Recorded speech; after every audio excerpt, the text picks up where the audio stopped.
y'all, it's me again. I'm gonna read the 1910 America's Decades. Okay, here we go. Introduction and change at home and abroad. The decade from 1910 to 1920 produced vast changes in the United States. Politicians and social activists successfully promoted legislation that improved lives of youth, laborers, and women. The nation burst onto the international scene as a world power, helping to defeat Germany and its allies in World War I, and contributing the inspiration for the League of Nations before reverting to a self-imposed isolation in the 20s. Although the decade opened with hope and vitality created by reformers who saw the opportunity to make the nation a better place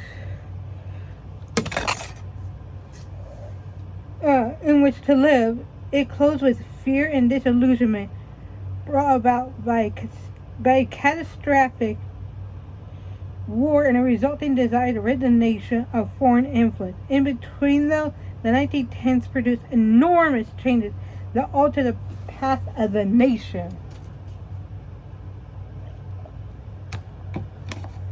The progressive reformers. In the years following the Civil War, the United States exploded in a flurry of activity. Much of the South had to be rebuilt, and Western lands beckoned with their dreams of adventure and financial opportunities. At the same time, numerous problems plagued society, but they became overshadowed by the desire to take advantage of the economic climate. New factories produced tons of steel for the booming railroad industry, but poorly paid workers lived in slums and children labored 10 to 12 hours a day in horrendous conditions. To rectify these and other ills, reformers battled in the political and social arenas to effect needed changes. Called progressives because of their desire to eradicate evil from American society and make true progress toward equality, the reformers succeeded in focusing attention on abuses such as the denial of basic rights to women and African Americans, and most prominently, the unfair and often unscrupulous treatment of the nation's working class. One historian of this period wrote, the progressive movement then may be looked upon as an attempt to develop the moral will, the intellectual insight, and the political and administrative agencies to remedy the accumulated evils and negligences of a period of industrial growth. Reforms fought a formidable foe in big business. For half a century, industry magnates wielded an enormous power. Since they accumulated such fantastic wealth, men such as banker J.P. Morgan, I think of Chase, or something like that. Comment down below if you remember which bank J.P. Morgan funded. And oilman John D. Rockefeller. You know, of the Rockefeller Center. Da da da da da da.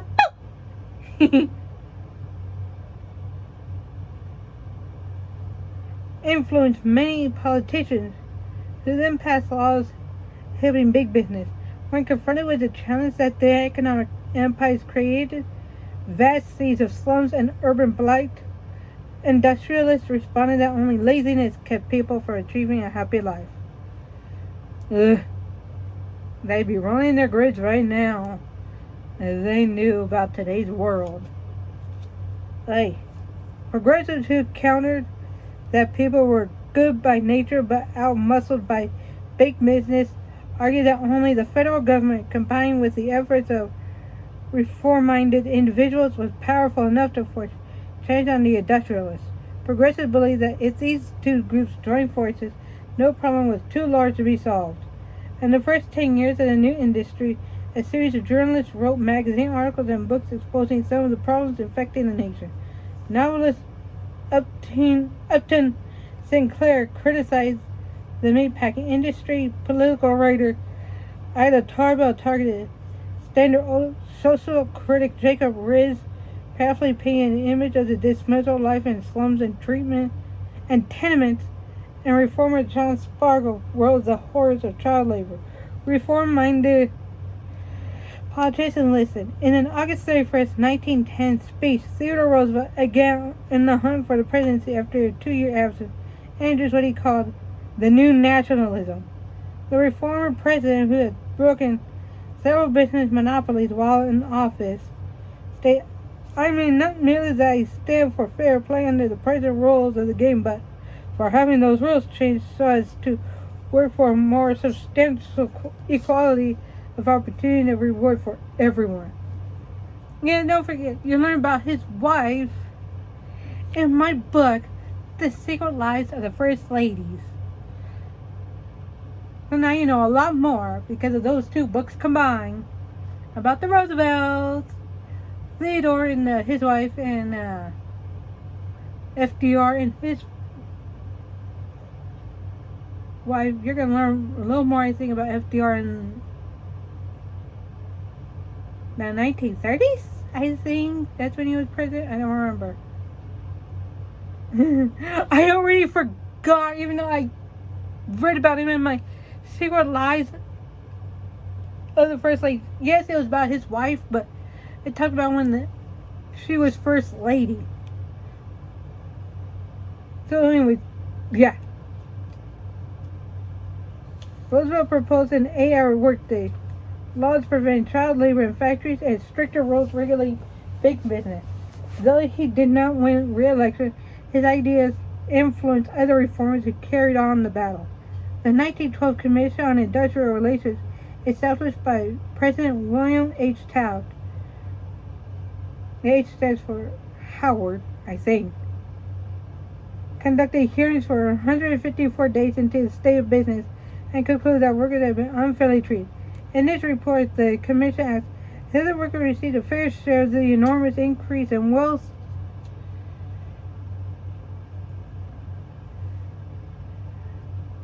which has taken place in this country as a result largely of their labors?" The answer is emphatically no. The report claimed that 1/3 of the workers lived in abject poverty, and it compared owner labor strife to a civil war. When Woodrow Wilson took office in 1913, he targeted big business's power. Lower tariffs or taxes on foreign products entering the country ensured that American businesses faced competition. The Federal Reserve Bank Act created a central federal bank and 12 regional banks to diminish the control wielded by New York bankers. The newly created Federal Trade Commission more closely regulated commerce. The Clayton Antitrust Act handed the government increased power to supervise business and gave labor unions the right to strike. And the 1916 law prohibited the transportation across state lines of goods made from child labor. Because of these reform efforts, conditions improved by 1920. Too many children worked in factories in 1910, but the number was reduced in half by 1920. Wages, in which had hovered around the $1 per day level, steadily rose, led by automaker Henry Ford's revolutionary $5 a day offer. A U.S. Supreme Court ruling in 1917 upheld the constitutionality of a 10-hour workday and helped abolish 12 and 14-hour days.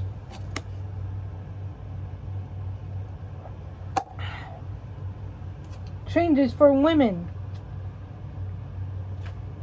The desire for change did not rest only in the industrial field. Throughout the entire decade, the National American Women's Suffrage Association staged protests and marches to bring the issue of suffrage, the right for women to vote, before the public and politicians. In 1912, more than 15,000 women marched down New York's Fifth Avenue, and 3 years later, over 40,000 women protested in the same city. Women had been permitted to vote in only 4 states in 1910, but by the end of the decade, they had made rapid strides toward equality.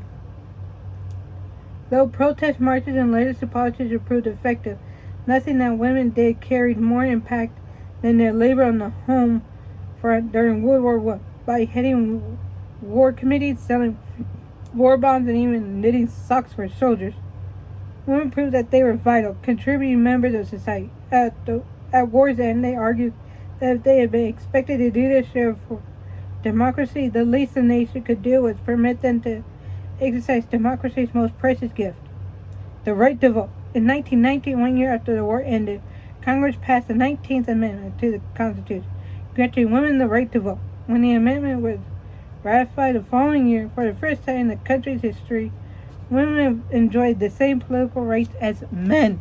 Finally! Took them dang long enough.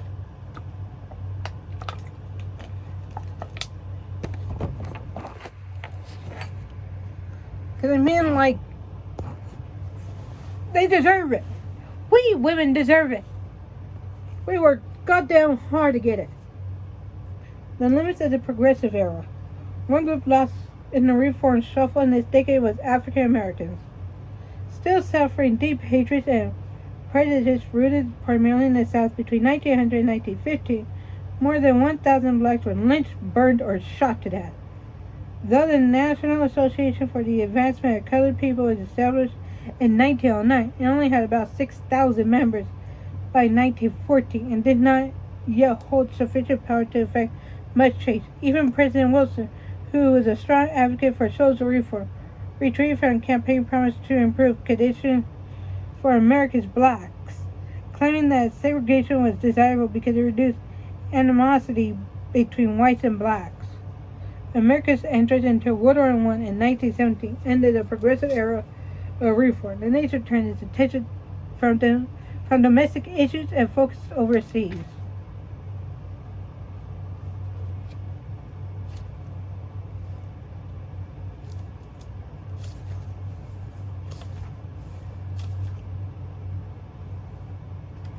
Okay.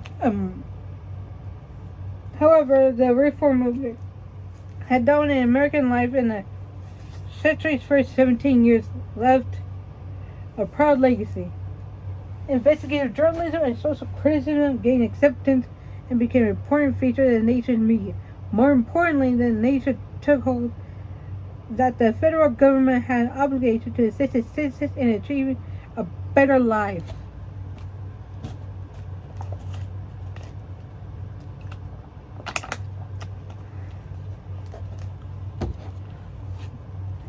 Technology for the masses.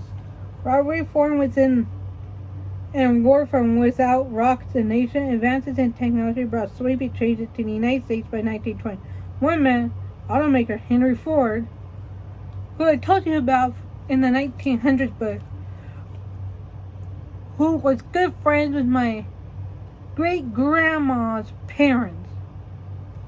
So my great-great-grandparents, I think it was, something like that. If you want to learn all that I said about it, watch one of the parts from my 1900s book. Okay, I don't remember which one. Because it's been so long. Sorry. So profoundly altered American society with two measures that by 1920 the nation was vastly different than it had been in 1910. First of all, Ford made the automobile, which had once been an expensive toy enjoyed solely by the rich, available to almost everyone by introducing the assembly line in its Highland Park, Michigan plant in 1913. One thrill, everybody will be able to afford a car, and about everyone will have one. Ford promised, and his innovative method of production resulted in 2,000. No, I think that's 250,000 cars each year. That's 250, comma, and 3 zeros after the comma. Let me know what that number is, because I don't normally count that high. I don't need my boyfriend's help. Each year, almost as many as all his competitors combined. And don't forget, I have autism, so very large numbers as far if it's not in no. It's not if it's not in word mode. Then if it's in number mode, then I don't know it past like 100,000 or more like that. I don't know why my brain just doesn't work like that. My autistic brain just doesn't work like that. I'm trying my best here, folks. I don't know numbers when it's in number mode. If you're almost at almost as many as his competitors combined. As a result, he reduced the vehicle's cost to a level that was within reach of the average consumer. Whereas only a handful of people owned automobiles in 1910, almost 10 million consumers had purchased a vehicle by 1920. Ford's impact on society went beyond the automobile, however. Labor reformers had battled for years to guarantee a living wage for workers, and in one step in 1914, Ford guaranteed employees that what they sought. To battle the tediousness of the assembly line job, which asked the worker to repeat the same motion over and over again, Ford revolutionized the industry by offering workers the fantastic wage of $5 per day. Thousands of applicants rushed to Ford headquarters in Dearborn, Michigan. For the first time, workers enjoyed a decent salary, and Ford's wage became the standard by which other businesses were measured. The laborer earned his lofty salary, though, because he had to maintain the grueling pace set by the assembly. The wife of one laborer wrote Henry Ford, 1940, that $5 a day is a blessing. A big one thing you know, but oh, they earn it.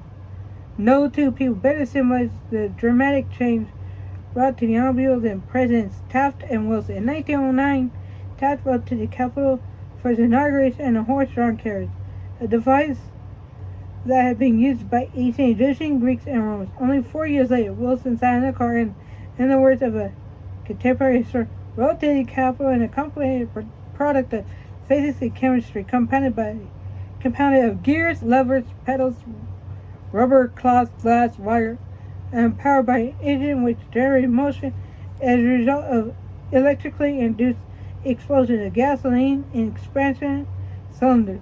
The historian added that the distance between the Wilson automobile and the Taft carriage was, in time, 4 years. In material change, it was fully 20 centuries. Oh, I love how he compared that.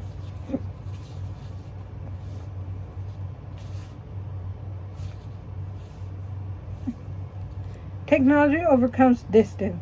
The airplane kept pace with the automobile with rapid changes of its own. In the first 5 years after the Wright brothers first succeeded in flying in 1903, the nation paid little attention to the new device. Many people thought the airplane was a new toy that would soon disappear, and they considered anyone crazy who wished to step into a cockpit. The airplane was dangerous, expensive, and not worth much attention. Few newspapers even were reporting aviation's first few steps between 1903 and 1910. Due to a succession of developments, that view disappeared by 1920. Instead of dismissing the invention, people saw the airplane as an important addition to society. In 1911, Calbraith R. Rogers became the first man to fly coast to coast, although it took 7 weeks. Glenn H. Curtiss lifted his airplane from the waters near San Diego, California, circled overhead for a time, and then safely landed on the water. And a man leaped from an airplane with a parachute and safely landed on the ground. Technology also spurred development in radio and telephone, growing from infant experiments of innumerable local inventors. By 1915, the U.S. Navy transmitted voices from Washington, D.C. to the Panama Canal Zone. 5 years later, the nation's first radio station, WWJ, opened for business in Detroit, Michigan.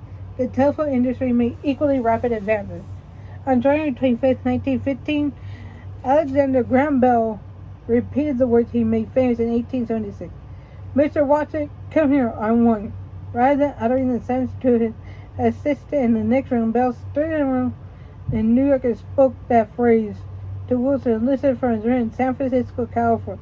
The first transcontinental conversation, traversing 3,400 miles of copper wire stretched across 1,300 poles, I think. It occurred, and for the first time in the nation's history, coast-to-coast telephone service became available to the public.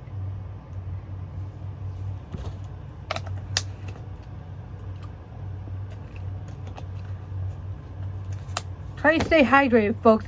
It's hot out right now. So try to stay hydrated as much as possible. The entertainment industry. Another industry that spread from one side of the nation to the other was movie making. This decade saw the film industry in Hollywood, California, grow from a struggling concern to a nationwide phenomenon, complete with matinee idols such as Tom Mix, Douglas Fairbanks, Mary Pickford, and the immortal Charlie Chaplin.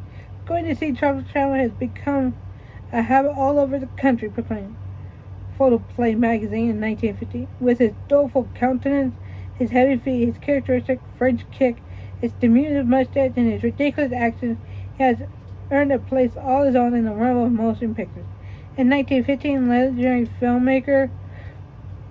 film director D.W. Griffith produced his 3-hour epic movie, The Birth of a Nation. By using close-up flashbacks, fade-outs, and scenes containing fantastic action, Griffith changed the way movies would be made. Though the movie created enormous controversy by glorifying the Ku Klux Klan and portraying African Americans as a threat to white people, millions paid to view the spectacle. The low admission price of a nickel enticed people who could not afford live entertainment, and since pictures could be simultaneously seen around the nation, the stars gained large groups of enthusiastic admirers. By the middle of the decade, almost 25 million people attended a picture. Each day in Hollywood changed from a quiet little California community to the site of 52 movie companies.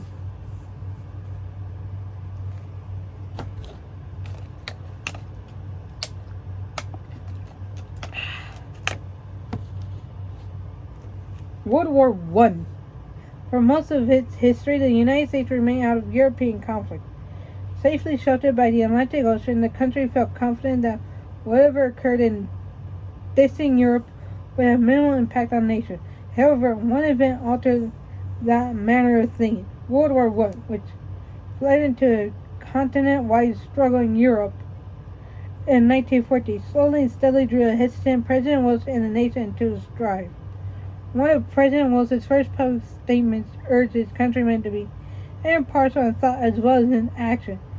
It stated to the world that the United States would take no side in the conflict.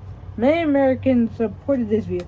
The League to Limit Armaments was formed by pacifists to keep the nation out of the war and to fight against any increase in military spending, and other peace groups organized in many large cities. Prominent reformers such as Carrie Chapman Catt and Jane Addams lent their support to these enterprises. The nation was by no means united in this opposition to war, however. A vocal minority claimed that the nation would inevitably be drawn into the conflict and that the time to prepare was at hand.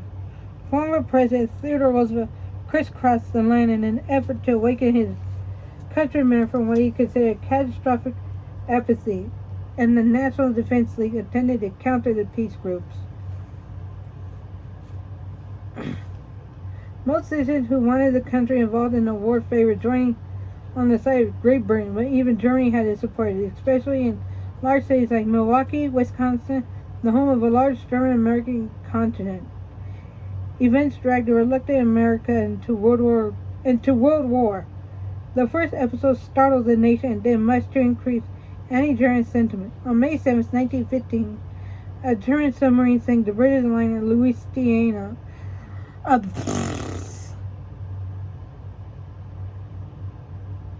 Louisiana, I think that's how you say it. I do not remember how they said it. Okay? My brain is tired. I'm tired. Just lay off a little bit if I don't know a lot of stuff. Off of Ireland's coast. Of the 1,198 killed, 120 were Americans. A New York minister declared from his pulpit that this thing is not war. It is organized murder, and no language is too strong for it. Wilson fired off a strong letter of protest to Germany and followed with another blunt warning in May after a second sinking in which 2 Americans died. As a result, Germany agreed to cease its unrestricted submarine warfare. In late 1915, President Wilson, still hoping to avoid war, took steps to ensure that his country would be prepared for hostilities. He ordered an increase in the regular army to more than 1,400,000, I think it is, men and the creation of a reserve army of 400,000. Wilson still longed for peace, but events had begun to pull him along the path to war. Germany aggravated the situation the next March when it broke the agreement by sinking the unarmed French steamer Sussex, in which 80 Americans were among the dead and wounded. On January 31st, 1917, Germany severed the final hopes of peace by announcing that its submarines would attack without warning any ship entering British waters. When Wilson learned that Germany had offered to help Mexico to recover the land it had lost to the United States in the Mexican-American War, Texas, New Mexico, and Arizona, in return for Mexican assistance against the United States, and when Germany sank 4 unarmed American merchant ships, Wilson knew all hopes for peace had been shattered. On April 2nd, 1917, Wilson stood before Congress and in a somber voice asked the legislators to vote for war. The man of peace realized that he was sending young men to their deaths, but he believed that he could no longer avoid bloodshed. Property can be paid for. The lives of peaceful and innocent people cannot be, he mentioned to a still chamber. The price of German submarine warfare against commerce is a warfare against mankind. He declared that the United States had a duty to fight for the rights of nations, great and small, and the privilege of men everywhere to choose their way of life.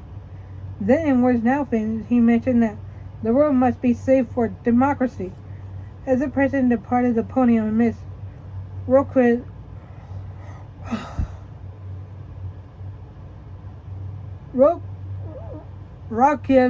applause, I think, he muttered to an advisor, "Isn't it strange that men should cheer for war?"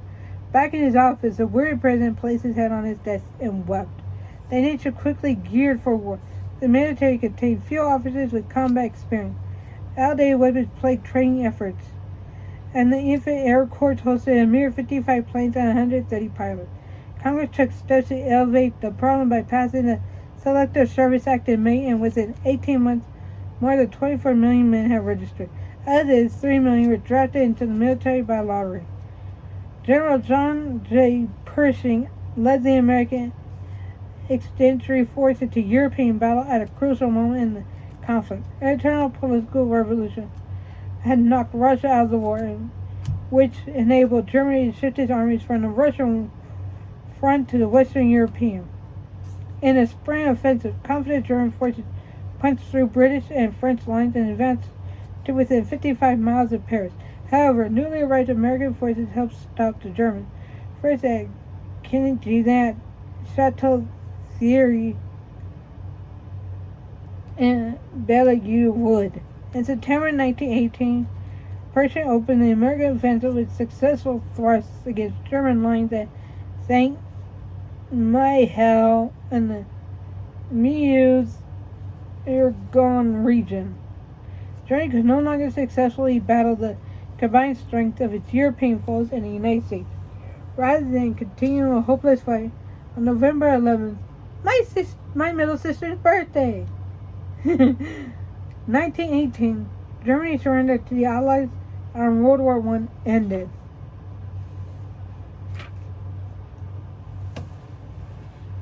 Sorry, I had to help my little sister with finding a book. A lasting peace. Realizing that his nation has emerged as a world power and that he carried newfound influence among leaders, Woodrow Wilson traveled to Europe intent on producing a lasting peace. In what is known as his 14-point speech, Wilson called for an emphasis on the rights of all nations and the reduction of weapons. He also asked world leaders to form an international peacekeeping organization that would prevent disputes from flowing into war, called the League of Nations. The idea gained widespread acceptance among the people of Europe. However, Wilson's ideas were not as popular with French and British political leaders. They had emerged victorious and costly war, and they were determined to make Germany pay for what it had done. In their views, Wilson's ideas may have been appropriate for a nation protected on two sides by immense oceans, but for nations living in proximity to each other as they had with Germany, other measures had to be taken. They intended They intended to so weaken Germany that it could never again start a war. Eventually, Wilson had to drop most of his 14 points in the face of this opposition. However, he convinced Europe's leaders to form the League of Nations. Wilson warned that within another generation there will be another world war if nations of the world do not concert the methods by which to prevent it. Wilson's problems intensified when he returned to the United States, worried of the bloody war and suspicious of foreign crises. The Pope wanted to withdraw from the world scene and focus on national issues. Wilson, in futility, tried to convince Congress to accept the League of Nations, but a sense of isolationism was too embedded. Though he tirelessly traveled and spoke on behalf of the League, his opponents in the Senate voted down. An exhausted president was on the verge of a collapse that would almost kill him. Commiserated, we had a chance to gain the leadership of the world. We have lost it, and soon we shall be witnessing the tragedy of it all.